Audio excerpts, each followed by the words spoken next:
Hello guys, welcome to my new blog.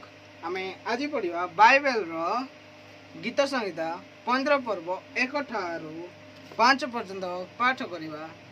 मु सर्वप्रथम प्रभु जीशु को धन्यवाद जनाई आउ मते सपोर्ट करथिबा देखुथिबा समस्त को प्रेस चैनल जनाई। आजिकार मु गीत संहिता 15 पर्व 1 ठारू 5 पर्यंत पाठ करोछि।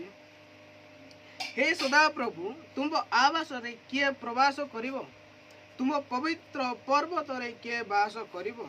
जो जन सरल सरल सरलाचरण और धर्म कर्म करे और अपना अंतकरण सत्य कहे, जे अपना जिह्वारे ग्लानि करे अबा अपना मित्रर अनिष्ट करे नाही, क्यों अपना प्रतिवासी विरुद्ध रे निंदा प्रकट करे नाही, जार दृष्टि रे पामर तुच्छीकृत हुए, मात्र जे सदाप्रभु को भयकारी मानंकु समादर करे, जे शपथ करी आपणार क्षति हेले हैं ताहा अन्यथा करे नाही, जे सुध पाई टंका ऋण दिए नाही, क्यों निर्दोष विरुद्ध रे लांच निये नाही, जे एही सकल कर्म करे से केबे घुंचा जीव नाही। ए छोट वाक्य पढ़िथिबारु प्रभु आम मान को समस्त को आशीर्वाद करंतु, आमेन। गाइस, जे मते ए बाइबल पढ़िबार सरीबा पर्यंत देखुची से मान को धन्यवाद जनाउची।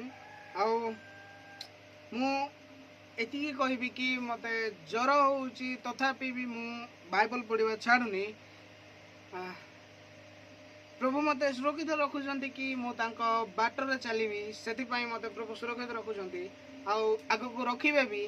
आउ तुम मान को भी प्रभु सुरक्षित रखिबे, यह मोर आशा कि तमे माने भी प्रभु को भरोसा कर, से केबे भी घुंचेबे नाही आउ केबे भी निंदा करिवे नाही, कि केबे निराश भी करिवे नाही। आउ